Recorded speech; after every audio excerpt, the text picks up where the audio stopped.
You're listening to the Bulldog Insider Podcast, brought to you by Essentia Health.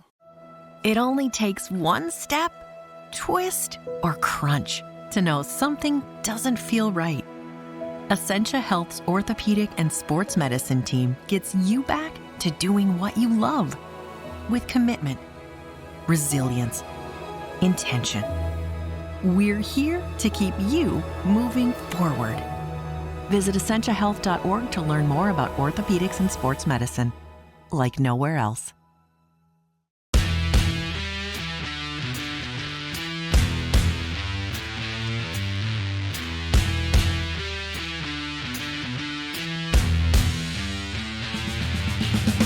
Hello and welcome to the Bulldog Insider Podcast, brought to you by Essentia Health.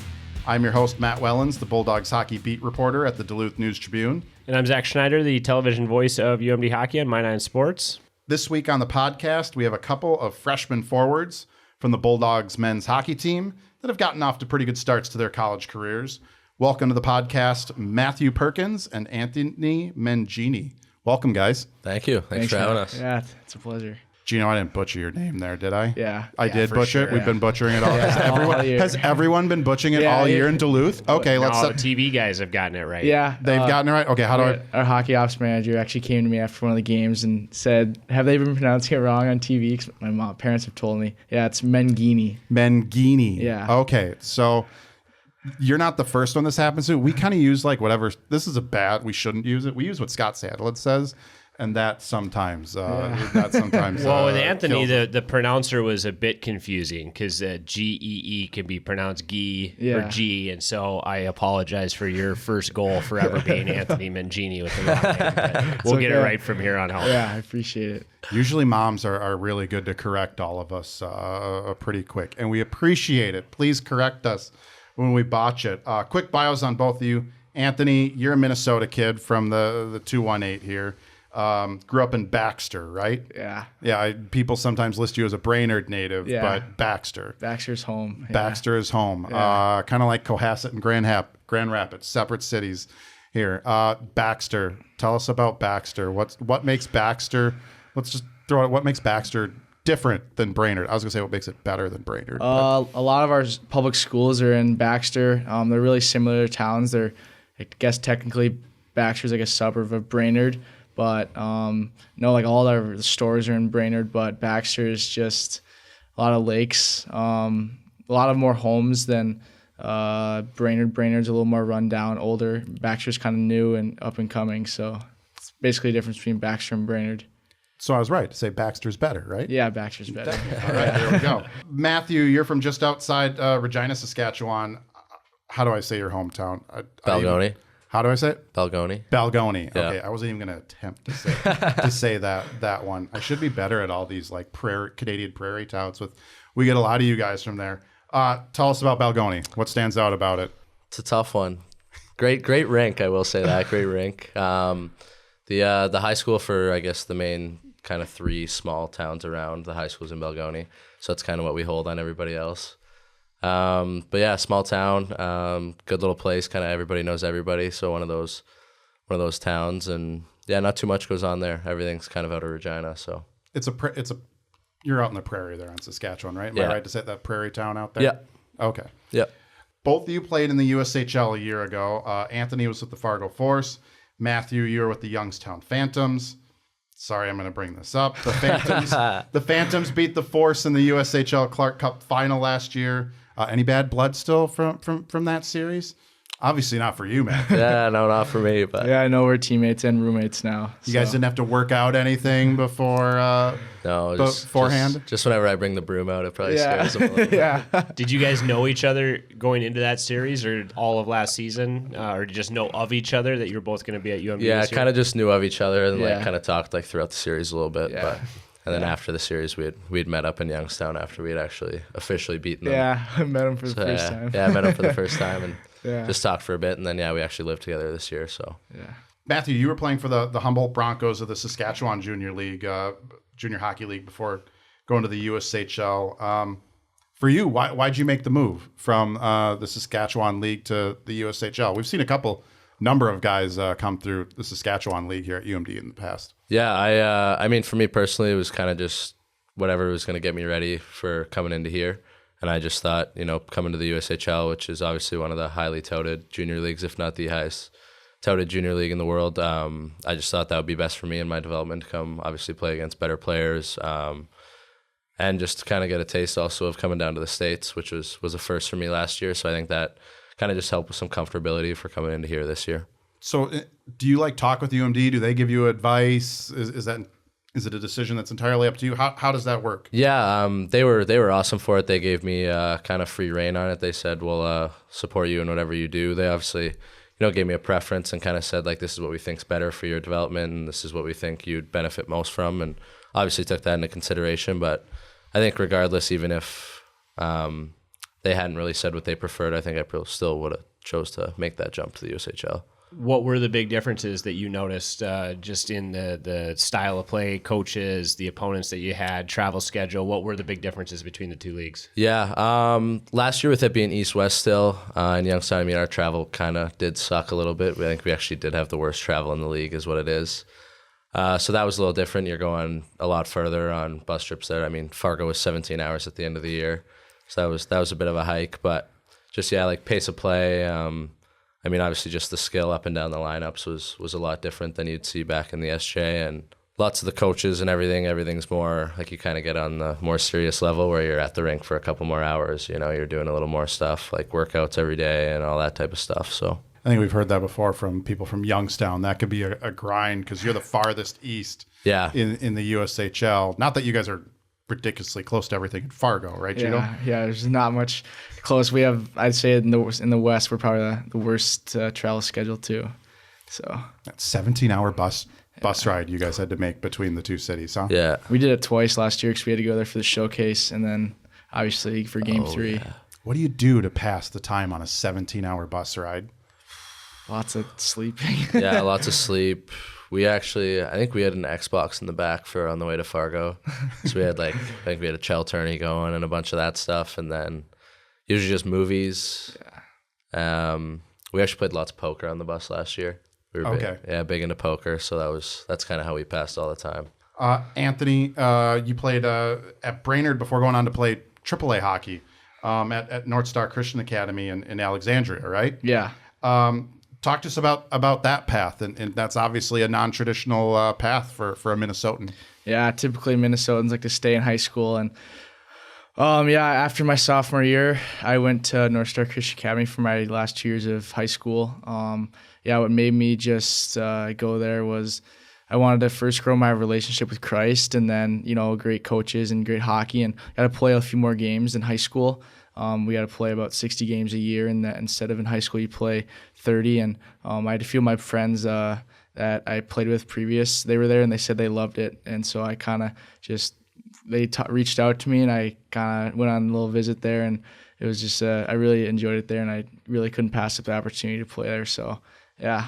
Leaving high school hockey in the state of Minnesota has got to be a hard decision for a kid that age, before you've really kind of gotten into the world, before you've gone through collegiate recruitment or anything like that. But how hard is that decision to step away from the high school team in Brainerd? Oh, it was super hard. Just not like hockey and everything too, but your friends, in high school, you go, you're those are your friends you have for the rest of your life, and leaving them for 2 years it was hard, not even for academically and for sports, but your friends are who you hang out with every single day. I had to leave all those people and leaving my family too. I was with a billet family and at North Star, and so not having my parents around at such a young age, and my sisters, and just having them around me every day was pretty difficult at the start, but you start to mature and stuff like that. But yeah, it was a really hard decision, but I thought it was the best for me spiritually and hockey-wise and academically too, because it was online school, but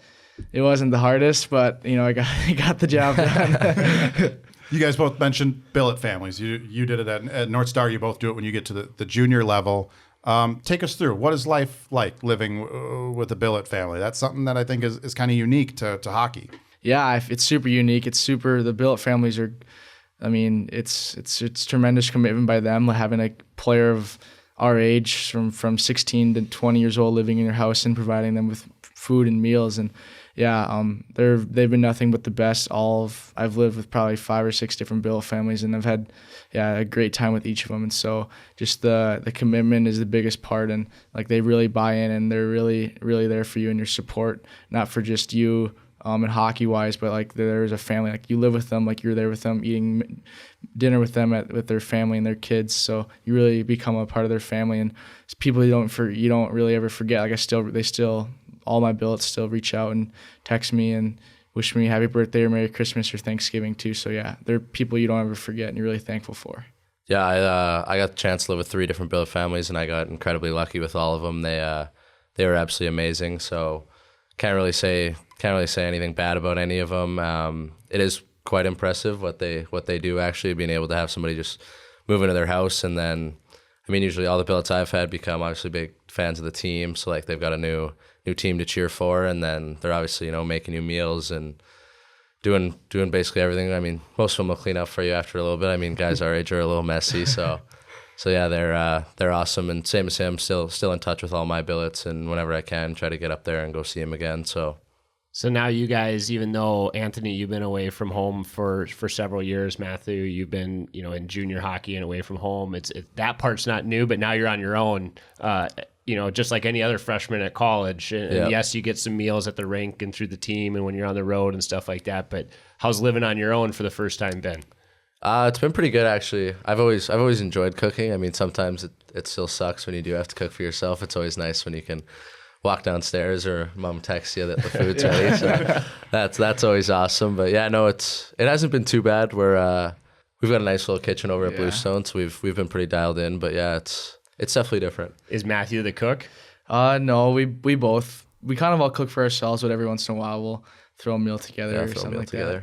But yeah, I'm the same way. Like I love to cook, like something I really enjoy. And I'm Italian, so I grew up my dad cooking meals and really good food. So yeah, I've grown up my whole life kind of cooking, and something I really enjoy and I'm really passionate about. So it wasn't too much of a burden on my with having to cook while doing school and hockey. So yeah, no. But it's been a little bit of a challenge, just making sure you have like food in the fridge and if you go grocery shopping. And yeah, I know, but yeah, we got a pretty nice setup at Bluestone, and yeah, it's nice.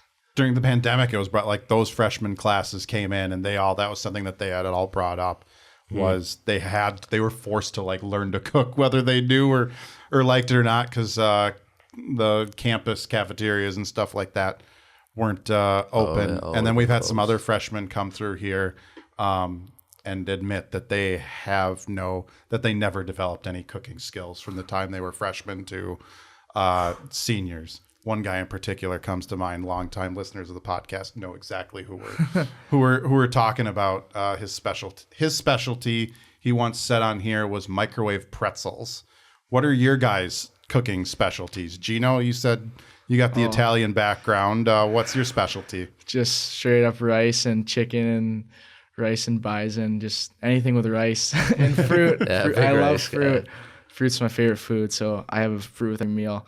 But yeah, it's pretty simple. Just some type of sweet potato or rice with some type of protein, I guess. It's pretty simple. But you're a fan of bison, huh? You like using bison in there, huh? Yeah, it's good. Good. Yeah. All right. Yeah, he's got me on the bison actually. Yeah. I would say one of the best meals, make a little penne Alfredo with bison. It's it's pretty elite. Usually we'll share it together. So that's what he's making tonight now. He's going to have to stop at the store. Where are you guys finding your bison here in Duluth? Costco. Yeah. Costco? Okay, yeah. That's what popped into my mind as well. I remember when they first opened. Picked up some of that. It's kind of pricey though. So yeah, it is. But it's worth it. It tastes good. Yeah, it tastes good. Lean, right? Like that's like the best part of the bison. It's leaner than hamburger stuff. Yeah. What brought both of you to Duluth? Anthony, you had to be pretty familiar with the city at school, being a Minnesota kid already. We'll start with you. What brought you to Duluth and the Bulldogs? Oh yeah, just being from Minnesota, you always dream of coming to Duluth, and just the winning here is everything, and that's what I want to do in college. I want to win. I want to win a national championship. So having the opportunity to come here and play, you just can't really turn it down. Being from northern Minnesota too, it just even makes me want to play here even more. But yeah, definitely winning's a culture here, and that's something I wanted to be a part of, and I'm so thankful that I was able to come here and have the opportunity to play here. So you weren't a Gophers fan No, or anything not at like all. that growing up? I actually you were a was Bulldog guy, huh? I actually was a North Dakota fan. Okay. My mom's from Grand Forks, and we grew up we had season tickets there my whole life.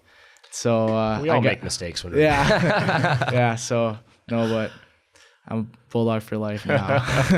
Has your mom converted over then to the Bulldogs now? Okay. For sure. Got rid of all that green and black. And my gear? grandparents too. They got rid. Now they're Bulldog fans. So yeah, I got them converted too. Matthew, how about you? How'd you end up in Duluth and the Bulldogs? Yeah, I mean, being from Canada, growing up there is honestly not a lot of talk about college hockey. You kind of, if you know about it, it's either through like a family playing over there, or you had a friend who came down, and I actually had a cousin who did play here. I couldn't tell you when, but Cody Danberg played here, so through my mom's side, we're related. So I had a little bit of familiarity with what goes on here, and then obviously the same thing he said. I mean, you want to win, and that's what I came here to do, and that's what you're known here to do for here. So we're trying to get that back on track, and hopefully throughout our college career we can lift one of those trophies over our heads. He didn't just play here; he was a captain, right, for at least one, if not 2 years, and he played here 6 seasons. Yeah, I think he might be the longest tenured guy actually ever. Before COVID, when the transfer portal was ever a thing, he was the first guy I think to play here in 6 seasons because of some red shirt and some injuries. And yeah, me and Garns were actually, our equipment manager, were talking about it one day, and he made the joke that he is pretty sure that he's the longest tenured Bulldog they've ever had. Him and Naomi Rogie, but Right. Rogie got the COVID exemption. COVID year, Yeah, COVID and a red shirt. What's been the biggest adjustment for you guys on the ice since you got here? Gino, we'll start with you. The biggest adjustment's just how strong everyone is. I mean, everyone's really strong on the puck and hard on the stick, and you just have to really go in every day and compete. And also just there's really no weakness on anyone's team. Everyone's good. There's no bad players here, and but definitely everyone's really strong, and you have to be hard on pucks, and every day you got to come into the rink mentally and physically prepared to battle, and that's what we all like to do. So I know I've loved every second of it, but yeah, definitely just everyone's strong around pucks, and the pace of play isn't. I mean, the speed is a little bit different than juniors, but definitely not as much as I was I thought it would be. But yeah, definitely everyone's really strong and everyone competes. Matthew, what are your thoughts? I'd say the same. Pace of play obviously goes up kind of every league that you go up in, and then I think the biggest difference that I've noticed from juniors is that now everybody's a man now, playing against guys with full face of beards and all that every night, and same as he said, there really is no weakness in a lot of these teams that we play, and especially with the schedule we have, which is obviously exactly what you want. You want to play the best so you can beat the best. And so yeah, there's really no off nights, and you got to be ready to go every night. The old cliche in college hockey is that come semester break, come the holiday break, in the season's first half, you're not freshmen anymore, and the expectation is that you're up to speed, and things are starting to make sense to you guys. We're still a couple games away as we're sitting here talking, but we're getting to the end of that first half in your freshman year. Do you feel like the game has started to make more sense and started to slow down? You feel more comfortable than where you were in September?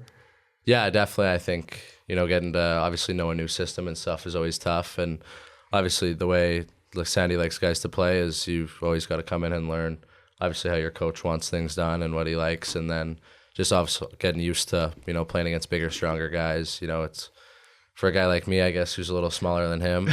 I think that's big for me, is a lot about being smart and kind of reading plays where I can go and win some of these battles. So I think it's just trying to continue to grow my game. And I would say definitely from September, I think I'm definitely a lot more comfortable.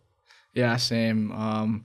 Definitely, I feel way more comfortable each game. I kind of I can maybe hold on the puck longer here, and just kind of getting those repetitions in everyday game and practice. And now I'm starting to feel super comfortable on the ice. And, the first couple of weeks you're kind of tippy-toe around the rink, just trying not to step on anyone's toes. But now I feel really comfortable. And yeah, but yeah, I agree.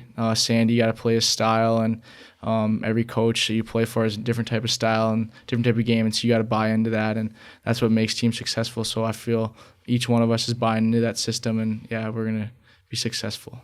Matthew, you have the extra challenge of being a freshman center, learning the center position at college. How different is that center position in college than maybe elsewhere? Because there's a lot of responsibility for a centerman at this level, and maybe even more responsibility when you're playing in Coach Sandlin's system in the middle. Yeah, I mean, centers are kind of all over. I guess you'd say they're the true 200-foot player. So yeah, it's definitely been different. I played center at the start of last year, and then by the end, I actually was playing on the wing, so it was definitely a little different. The start of the year, coming back, getting into the middle, just kind of getting used to that and kind of remembering like what else. I mean, you got a lot more responsibilities, is the way I'll put it, as a center. So that's definitely been, getting through those, getting to check all those down, and just getting to a spot where you don't want to be the guy who a D-zone face-off is getting taken off as a centerman. So I think that's just been working. And then obviously the biggest thing is being back in the dot. So winning face-offs is huge because, I mean, you always want to possess that puck. So been working on that lots, and we'll continue to work on those. Is there a position that you prefer if you had to choose between center or wing? I'd probably play the middle. I like the middle. I did play the wing. I've played all three, actually. I played my off wing mainly last year. So I've kind of been all over, but I think I'd probably choose to stay in the middle. Is it because you like the openness that you get to see everything? Do you not like going in the boards? It's hard. We've heard people say that one of the reasons why they prefer center is they like letting the big wingers battle it out on the boards, maybe a little more. Yeah, sometimes that's nice. I kind of like the being able to you kind of got to roam around. You can kind of see a little bit more. I mean, feet are always moving, so that's always nice. You kind of, whenever you get pucks, you're usually constantly moving instead of maybe getting one on the wall and you're flat-footed with a guy barreling down on you. That's always a little scary sometimes, I guess. But I think mainly I love taking face-offs, kind of like that battle against that other guy. It's big one-on-one for that. And then sometimes just on the defensive end, I find it easier to sometimes just be low with that support instead of being up on a D-man. What about for you?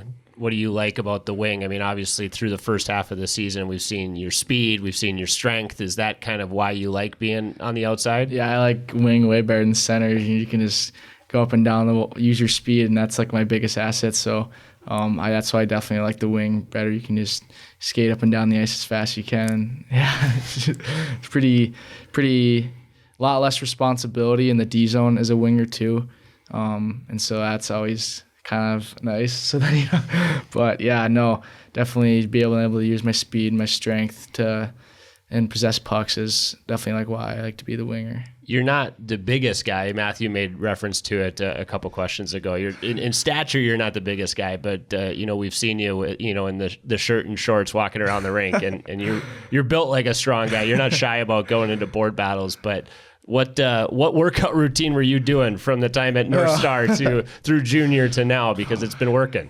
Yeah, just hitting the gym hard, lots of hill sprints. Just I guess working out in the summer. I got a pretty nice workout routine at North Star. I still use the same workout, same lifting program since I became there. The strength guy, his name's Josh Freitas. He's put me through a nice little setup I got. But yeah, I don't know, just what I eat too. You just gotta keep feeding yourself, I guess. I don't know. I feel like you're one of those guys, if you see him on the rink, you might look like a small guy, and then you see him in like a t-shirt afterward, and you realize how strong some of these guys can be underneath. Yeah, kind of they don't know what to expect with him, I guess. What have you two enjoyed the most about college hockey so far? Matthew, start with you. I'd say just like the atmospheres of all the places. You go to Cornell, we're getting newspapers thrown at us. Playing in Minnesota was super cool. I mean, their student section probably had, I don't even know how many people, but that was insane. And then even playing here at Amsoil was awesome. I mean, the place is usually always packed, and then our student section's pretty deadly too. So yeah, 100% of the atmosphere, just going out there for warm-ups and just seeing the crowd and just hearing people cheer for you, and it's just electric. Like your body kind of just tingles, and yeah, there's nothing like going out there on a Friday, Saturday night and just being ready to play with your brothers. And yeah, but definitely the atmosphere, 100%. Anywhere in the USHL compared to college so far that you can think of? Game 3 in Youngstown. Yeah, it was Game 3 in Youngstown was pretty insane. 8,000 people waving the towel around. It was pretty electric. Yeah, but I would say that's kind of that's what you expect here now. So I think that's why I would say definitely the atmospheres. Yeah. What's been your guys' favorite part of college life so far, away from the rink? Definitely the relationships you build with non-hockey players, just because I feel like the last 5 years at North Star was only my hockey team I was with, and juniors you're only with your hockey team, and now you're with more normal people that don't play hockey. So building those relationships, having more responsibility, having discipline to do your schoolwork, and making sure you're taking care of your body. But yeah, definitely the relationships you build outside of your hockey team. Matthew, how about you? I'd probably say the relationships outside too, but also the relationships this year with the team. I mean, juniors are usually living with a billet, and so you can kind of hang out with your billet families and kind of do all that stuff. Or if you got, billets have kids, you're usually hanging out with them and stuff. But I mean, here everybody's on their own, so the guys are always together. So that's been awesome. I mean, hang out with the guys all the time, and you're with them at the rink every day, and then guys want to hang out with each other after the rink. So it's pretty awesome to build that connection with guys in the locker room. All right, we're going to take a short break. When we come back, we'll have more with Matthew and Anthony. You're listening to the Bulldog Insider Podcast, brought to you by Essentia Health.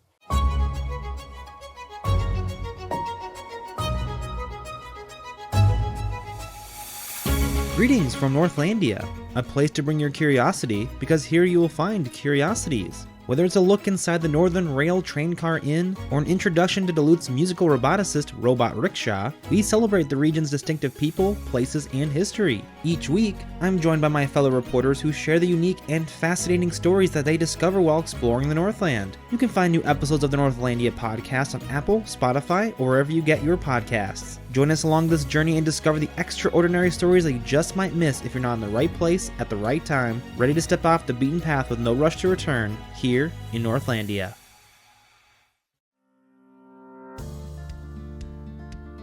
Hi, I'm Maria Lockwood, a reporter with the Superior Telegram. Explore Superior and Douglas County history with me on Archive Dive, a monthly podcast available at superiortelegram.com or wherever you listen to podcasts. Welcome back to the Bulldog Insider Podcast, brought to you by Essentia Health Orthopedics and Sports Medicine. They're proud to be the team physicians for the UMD Bulldogs and provide sports medicine care to more than 25,000 student athletes in the community to ensure they can compete at the highest level while protecting their long-term health and athletic futures. Thanks to Essentia Health for their support of the Bulldog Insider Podcast. I'm Matt Wellens, along with my co-host Zach Schneider, and our guests this week, Anthony Menghini and Matthew Perkins. Did I get that right this time? There we go. There we go. All right. We're bringing back an old game that longtime listeners of the podcast will remember. We used to do this back in the first couple seasons. As I was telling you guys, this game at one time did cause a few fights between a couple guys, but not major fights or anything. But it's called How Well Do You Know Your Teammate? We've also done variations. How well do you know your roommate? How well do you know your D partner? The D partner ones are usually what caused fights. Yeah, I could see that. Yeah, not surprised by that at all, are you? Are you guys? All right. So during the break, we had you guys write down your answers. You're now going to try and guess the other guy's answers, and we have you write it down so you don't cheat. Again, This game it's meant to be like get to know you guys, but it's turned competitive for some people over the years, which is why we briefly probably had to retire it. So. We'll see how it goes here. All right. I should have asked a cooking one of what they're going to cook for each other instead of with these two guys. Got it, though. Yeah, we got that. I was glad I didn't put that in there.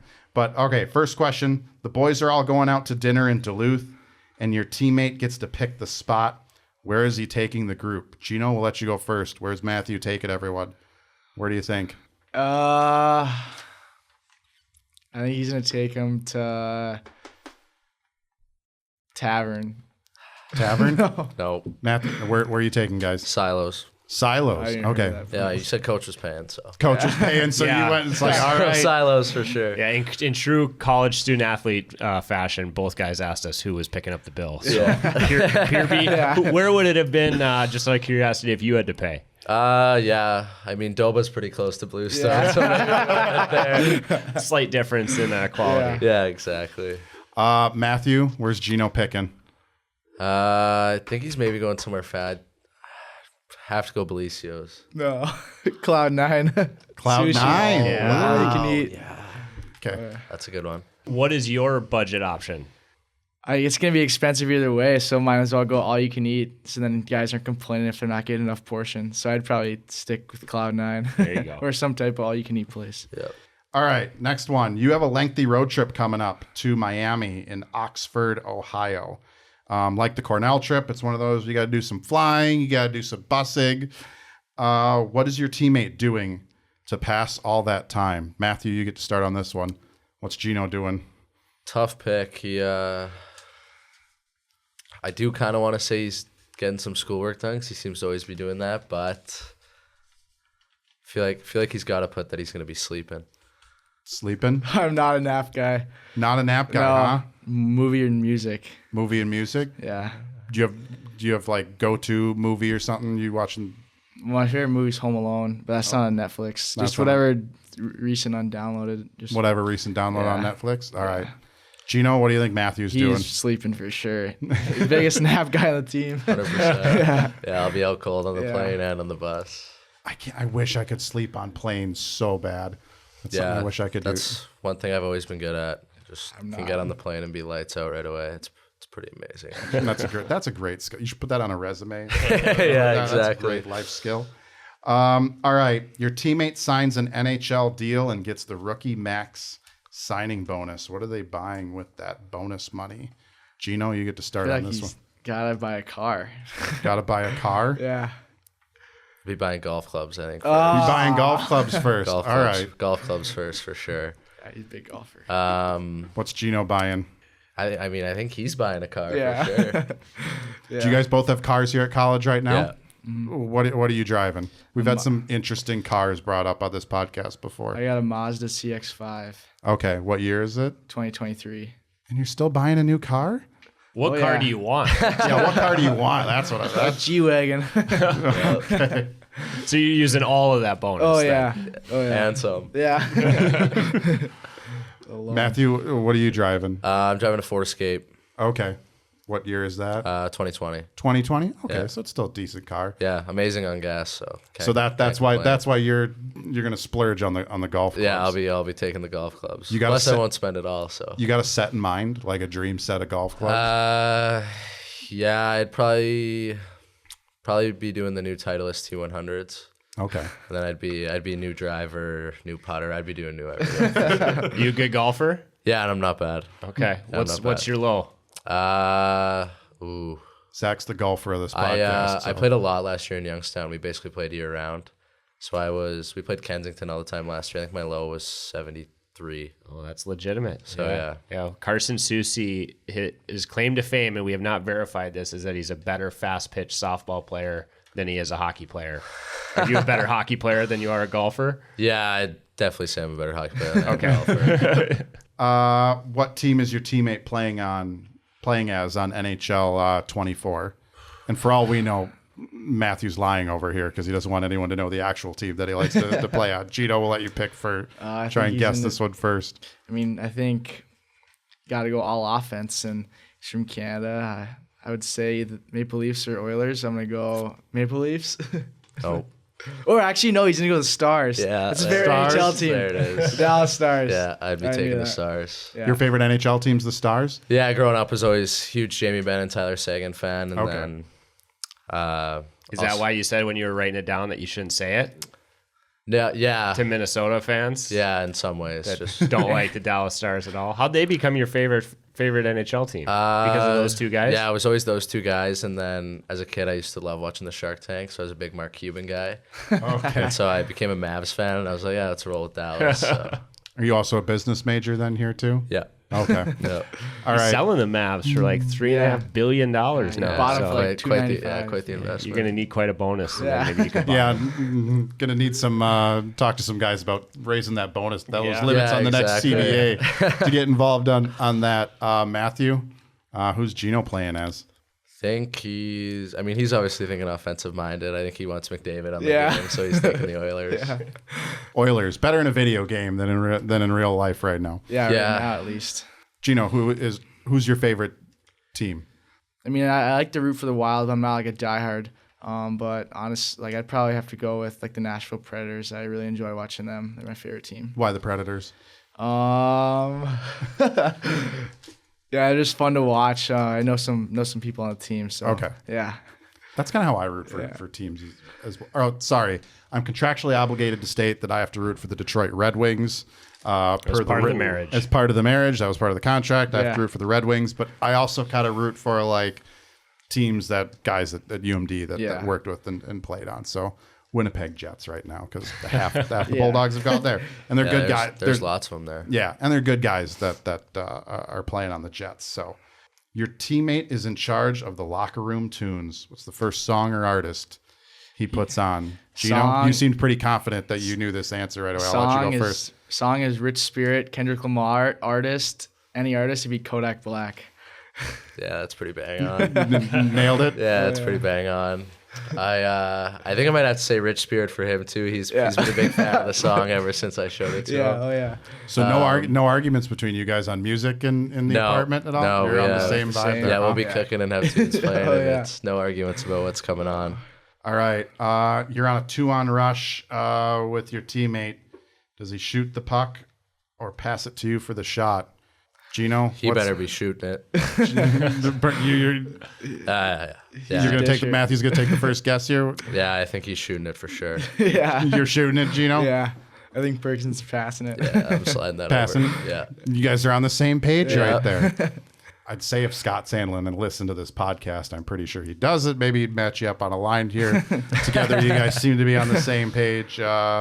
But I don't think Scott listens to this podcast. Certainly doesn't listen to us when it comes to line charts. So, no, which is a good thing. Yeah, we'd be horrible at it. All right, I didn't keep score on that game. 4-4. You kept score. Thank you, Zach. Wait, 4-4. Good tie, guys. Good tie. And that's a pretty good showing for two guys that have only been living together for a few months and just met after the USHL championship. We might have to bring you guys back on sometime later in your Bulldog career, play this game again. And, absolutely. Come up with some new questions. And see how things go. Thank you guys so much for joining us this week. We appreciate it. Yeah, thanks for having us. Appreciate it. Thanks for having us. It was awesome. Bulldog Insider Podcast. You can find us on Apple Podcasts, Spotify, or wherever you get your podcasts. Subscribe and rate us. For more Bulldog hockey coverage, visit DuluthNewsTribune.com/Bulldog Insider. Subscribe to gain access to all of our coverage all season long. Zach, what do we got coming up on TV here? Nothing.